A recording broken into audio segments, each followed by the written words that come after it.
When you look at the wall behind me, perhaps you see something beautiful. Warm tones, grit, texture, a bit of soul. But get up close, you'll see splinters, nail scars, knots and splits, dirt and grime, wood that's been battered, salvaged, broken. And you know what?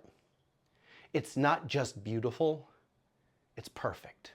Not because it fits a certain standard or style or quality of construction, but because it wasn't thrown away. These planks used to be part of pallets, like the kind you find in warehouses across the country. More specifically, they were pallets from Zero Shoes, where I used to work, where we were pushing against confession, selling something raw and true. When changes in leadership brought an end to my time there, I brought the leftovers home, the ones deemed broken, the scraps, the ones no one wanted. Just as my experiences there echo in the stories I now tell. It was with those pallets I built something I could stand in front of as I tell these stories, something that could hold me in this space we are creating. Because I didn't need a wall that just looked good. I needed a wall that told the truth about being and staying human. A wall that's organic. A wall that's gritty. A wall that's imperfect. A wall that's reclaimed.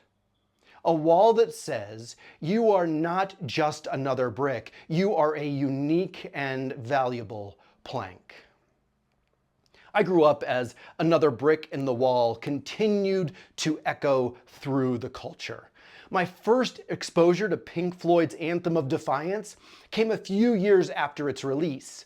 I was in 3rd grade, walking home from school, and a kid I can see but not name sang on repeat, "We don't need no education. Teachers, leave them kids alone." Now, I'm pretty sure the substance of the song failed to connect, that his vocal was more about not liking school, but nonetheless, the seeds were planted in my psyche. And as the years continued, I came to understand that this wasn't about learning, it was about control. About training kids to be just another cog in the industrial system, another faceless unit, stacked into a cold and perfect wall. A wall that imprisons. But this wall, the one behind me, this wall liberates, because this wall holds story. This wall holds scars. This wall embodies the very movements that allow us to stay human, and in doing so, it invites you and I to be human, organic, gritty, beautifully imperfect, perpetually reclaiming experiences and moving forward from them. At least that's what we do when we treat not just ourselves, but the elements of our psyche as unique and valuable planks. Family systems theory teaches us that we are made of parts. Some we celebrate, some we exile. The performer, the addict, the ashamed little boy, the angry protector, the erotic self, the terrified child. We board them up like condemned buildings and say, that is not me. But the wall of our psyches are only complete when all of our planks come home. But what happens when we don't reclaim? What happens when we deem parts of ourselves unworthy and seek to cast them aside? When I was a kid, I didn't get picked. Not for the team, not for the party, not even for friendship. I wasn't walking with the kid who introduced me to Pink Floyd because we were friends. We just shared proximity on the walk home. Although, eventually, he too would bully both me and my younger brother. Enough so that, eventually, parents got involved. On the rare occasion when someone started to notice me, when a kid finally began to treat me like I mattered, The cool kids would swoop in and claim that friend for themselves, just to make sure I stayed on the outside. That's a particular kind of pain. The pain of being noticed only to be erased, of being unchosen, of being invisible and too visible all at once. You learn to ache for acceptance while distrusting it. You learn to perform, to become who they want you to be, to hide the parts of yourself that never got invited in. To play with the pink Floyd metaphor, you replace the planks of authentic you with the bricks of performance. But those parts, those planks you replaced with bricks, they're an essential part of you. I spent decades trying to leave them behind. I cast them out into the junk pile of shame. But they still called my name. Jungian eco-psychologist Bill Plotkin, who takes family systems theory to a whole new level, calls these pieces of our psyche that we've attempted to throw away, outcasts. Then he goes on to remind us that these outcasts are not debris discarded by a careless universe. They are holy exiles, travelers carrying fragments of our wholeness across the desert of our denial. You see, in the sacred ecology of the soul, nothing is wasted, but only displaced, waiting for the courageous moment of homecoming. The parts we've banished, the fierce child with their unfiltered rage, the addict with their desperate hunger, the mystic whose visions threaten our carefully constructed reality. These aren't obstacles to our journey. They are the journey itself. They form the very roots from which authentic identity grows in soil too rich for sanitized living. We've cast them out because systems demanded compliance, because classrooms punished wildness, because families praised only what didn't make them uncomfortable. But look to the wisdom written in every forest floor, where fallen trees feed mycelium networks, where cracked boulders birth emerald moss. Our exiled aspects are similarly compost for deeper becoming, or at least they can be. You see, just as actual compost is a blend of greens and browns, of nitrogen and carbon, so our outcasts need care in order to become the black gold of our soul formation. A compost pile that's all green, one that's overloaded with nitrogen, is a compost pile that gets slimy and stinks. So an outcast who remains unloved finds ways to bring a diabolical stench into our lives. Outcasts living in banishment don't simply disappear. They transform. Like water diverted from its natural course, they find new pathways through our lives. The body becomes their first language. Chronic tension in the shoulders settling in. Mysterious illnesses that confound doctors. Immune systems turning against themselves. Anxiety that arrives without invitation. Fatigue that no amount of sleep can touch. Our throats tighten. Jaws clench, stomachs knot, the body keeping score of what the mind refuses to acknowledge. When stressed cracks our carefully constructed facades, these exiles seize their moments. The performer rushes to the stage, desperate to please, protect, or prove our worth. The addict reaches for whatever numbs the pain, work, food, screens, substances, anything to avoid the wilderness of feeling. The angry protector either lashes out or withdraws completely, mistaking isolation for safety. And our erotic self, that primal life force, either seduces or shuts down entirely, having learned it's either too dangerous or too shameful to exist as it is. At night, when consciousness loosens its grip, they visit our dreams. They come as animals wild with instinct, as monsters carrying our power, as forgotten rooms in houses we thought we knew, as strangers calling our names. These aren't random neural firings. They're the soul's attempt to reconcile what daylight consciousness rejects. Perhaps most painfully, our exiles choreograph our relationships. We project them onto others, judging someone for being too much when we've really disowned our own vastness. We find ourselves trapped in the same story with different characters, choosing partners who mirror our unhealed wounds, who reject us in ways that feel hauntingly familiar. And in our most vulnerable moments, when love approaches or creativity flows, they sabotage what we most desire. Just as we open to receive tenderness, the voice of unworthiness rises. When we create something true, a saboteur whispers we're frauds. These are not random thoughts, but exiled parts protecting us from the risk of being seen, being hurt, being real.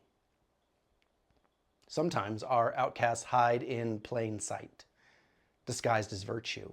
We become the responsible one, the spiritual one, the eternal caregiver. Roles that look noble but actually protect our exiled chaos, rage, or desire. And when all else fails, they speak through addiction and numbness, because if we don't create space for these outcasts consciously, we will seek unconscious ways to keep them quiet, never realizing that what we're trying to silence is actually trying to save us. This is what Jung called the shadow, the parts of ourselves we've disowned, and the more we push them away, the more power they gain. These individual processes mirror what happens in our broader systems. Our economic structures discard those deemed not productive enough. The disabled, the elderly, the neurodivergent. Our healthcare systems exile those who can't afford their services. Our political apparatuses silence voices that challenge the status quo. Our digital world discards yesterday's technology as obsolete, creating islands of electronic waste in developing nations. All around us, systems of planned obsolescence and disposability teach us that when something or someone breaks or becomes inconvenient, the solution is replacement, not repair. Just as we push away parts of ourselves, our collective systems banish entire communities to the margins. The capitalism punishment that is killing us all, it's only possible because we live in a society that depends not on us not bringing our outcasts home. So our healing isn't just personal, but communal. Reclaiming our outcasts is also about creating communities that welcome those our systems have rejected. It was my outcasts. Ones partially formed in those years of not being picked, fighting for recognition, that enabled that season of my life where I lived in public as one person and acted in private like someone else. Some of you've heard it in previous stories. Desperate for soothing, I hurt the people closest to me, my kid, the women who trusted me, the peoples whose hearts I was supposed to protect. In the end, it didn't matter how hard I worked to suppress these harmful impulses, what barriers I set up to keep me from acting out, how much accountability I put in place, the number of times I swore off the behavior. Nothing was going to change until I welcomed those outcasts home and allowed these inner parts of me that I rejected to become the very root of my healing. I say that rather tritely to introduce the idea. But welcoming outcasts home is challenging. It requires not self-help techniques, but soul tasks. Tracking them through dreams and body symptoms, greeting them with the reverence due to lost kin, creating rituals of reintegration in wild places where the veil between worlds thins. This isn't cognitive restructuring, it's a rite of passage. Because true maturity begins when we stop amputating what hurts and instead descend into the underworld of what we've refused to feel. Welcoming home our exiled parts begins not with fixing, but with reverence. This homecoming isn't a linear self-improvement project, but ongoing soul work, a ritual of reclamation that honors what we've cast away. The path of reintegration begins with naming without shame. I have a part that's angry. I have a part that craves attention. This naming breaks the spell of secrecy, requiring not approval, but honesty. Then we listen deeply, asking our exiles, what do you need that you never got? What are you protecting? Wants may be chaotic, but needs are sacred clues. Give these parts a voice through journaling or art, but don't hand them the wheel. This is dialogue, not possession. Locate them in your body, tight jaw, numb chest. Create movement that honors their presence. Because outcasts don't just want airtime, they want embodiment. Invite them into ritual. Draw them as animals, create altars for their longing, or stand at threshold places like forest edges and riversides to name what you're reclaiming.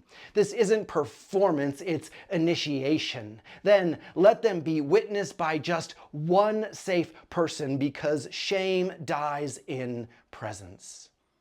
Finally, build with the timber of what you've rejected. Take your most disowned part and create from it. This is not about overcoming, but about incorporating. Because the wall of your humanity only stands when all the planks come home. Not sure how? In the bonus section of this post, I include guidance on developing a ritual for welcoming the outcasts home. And when you do that, just like when you add a load of carbon, the brown of compost, to a rancid pile of nitrogen-laden green material, it not only works to magically eliminate the stink, but invites in the essential microbes that turn it into nutrient-dense material that gives everything else life. Welcoming home the outcasts with love and care allows them to reintegrate into our psyche, an act that both brings an end to their harmful behaviors, but becomes an essential piece in our own self-discovery. It is here where the sacred primal wound becomes sacred. The place where we were once most hurt becomes our gift to the world. And this work is not meant to be done alone. Create or join communities of practice where members commit to witnessing each other's wholeness. Form plank circles where people gather to name their exiled parts and be seen without judgment. Organize neighborhood repair cafes that honor the value of mending what's broken instead of discarding it. Advocate for economic systems that recognize the inherent worth of all people, not just the productive ones. Push for healthcare models that treat the whole person, not just their symptoms. Support art that celebrates the beauty of what's been broken and reclaimed.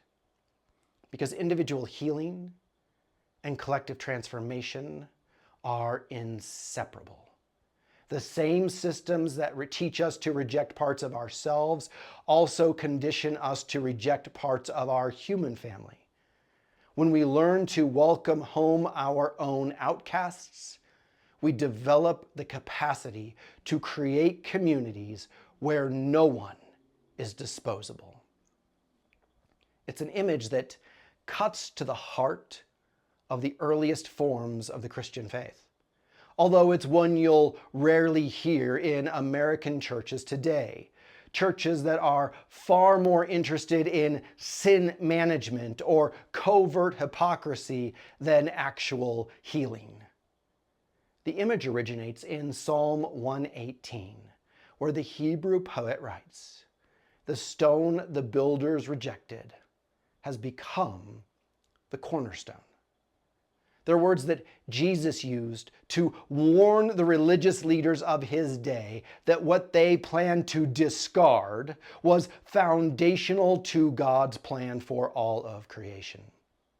The disciple Peter, who led the early movement of Jews who followed the way of Jesus, then used it both when explaining Jesus to the religious leadership, but also to the early Christian community, as he invited them to think of themselves as living stones being built into a spiritual house. But it's a truth that echoes beyond the pages of the Christian Bible. In Buddhism, they speak of embracing all feelings with compassion. The Dalai Lama teaches, in dealing with those who offend, treat them as a precious treasure. What if we treated our own offending parts this way? In Sufism, Rumi writes, "The wound is the place where the light enters you." In Jewish mysticism, there's a concept of tikkun olam, repairing the world by gathering divine sparks hidden in the darkness. In the Bhagavad Gita, it teaches us about the shadow self, the parts we reject, and calls us to integration. Indigenous wisdom reminds us that the medicine often grows beside the poison. Different languages, same truth. The parts we cast out hold our healing. It's not about what we deem special or unique or attractive. It's about taking that which was once discarded and discovering that it not only belongs, but holds a place of honor. It's about a divine wisdom that builds something new out of the pieces others said don't fit. This is the mystery. The wall that holds me together is made from the moments that almost tore me apart. But there's another lesson that the wall is holding for us. And this is the part that both wrecks me but undergirds so much of my life today. You see, while I've learned from my outcasts, while I've changed, while I've brought the planks home and incorporated them into the wall, that doesn't make any of it okay. You see, we tend to tell these stories, especially in faith spaces, where people hit rock bottom, learn the lesson, and get the redemption arc. No sooner is this done than we cue the soundtrack and roll the credits. Soon we're calling it the feel-good story of the season. But there's a real problem. Real life doesn't just tie itself up in 3 acts. Real life bruises. And just because I've changed doesn't mean the people I hurt while living a duplicitous life are okay. Yes, they played an integral role in helping me discover my outcasts. Some were even among the first voices to suggest I invite them home. But they are more than just props in my story, more than tools to facilitate my healing, learning, and growing. Well, grace might be real. Grace for me doesn't erase the harmful impact on them. My path to grace and welcoming home of my outcasts could have very well created outcasts for them. And if you don't carry the weight of that, you're not changed. You're just manipulative, continuing to use them for your own gain. Which is why the planks aren't clean, why they haven't been sanded down. This wall isn't smooth. That dirt, that grit, it serves as a reminder of where you've been. It's there so you can tell their story too, foster grief for the pain you caused, and stir empathy as you move forward in a way that does less harm. There is no way for you to undo the damage done. The best you can do is recognize it and confess it, which might help in the healing process. But sadly, if new outcasts formed, the person you harmed is the only one who can invite them home. The recognition and confession of our harms is just the beginning, the first step in a journey towards integrity.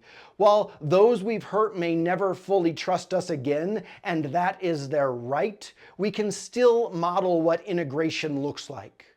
When we walk the path of wholeness openly, without using it as a performance or redemption arc, we silently invite others to consider their own outcasts. Not through prescription or advice, but through humble example. The greatest act of service may be showing what it looks like to live without shame while still acknowledging the weight of our impact. Most importantly, we must recognize when our help could cause further harm. The people we've hurt aren't responsible for validating our growth or witnessing our transformation. Sometimes the most healing thing we can offer is distance, giving them space to do their own work without the burden of our presence. True amends sometimes means stepping back rather than trying to fix. This delicate balance, holding both our own healing and the harm we've caused, is perhaps the most challenging part of welcoming our outcasts home. It requires us to live in paradox. Changed, but not entitled to forgiveness. Healed, but still bearing witness to the wounds we inflicted. Integrated, but forever marked by the consequences of our actions. And yet, this is precisely where the beauty emerges. This wall behind me, it's beautiful. Because it's a symbol not only of the parts I once cast out, but their journey home. They're all here and now hold space, visually telling the story of how we move from shame to embrace, from performance to authenticity, from exploitation to solidarity, and from consumption to recreation. This wall is my story, but it's also the story of how we stay human. So look around at your life, at the pieces that feel scattered and broken. Those aren't just mistakes or failures, they're the very materials from which your authentic self is built. The splinters that once cut you can become the foundation that holds you. You were never meant to be a smooth, identical brick in someone else's wall. You are a complex, weathered plank with your own unique grain and character. Your imperfections aren't flaws to be hidden, they're the features that make you irreplaceable. When you welcome home every part of yourself, especially those you've tried to discard, you don't just heal, you become whole in a way that was impossible before the breaking. You stay human. If you want more, including the bonus material that I mentioned in this episode, you can find it at wecanstayhuman.com.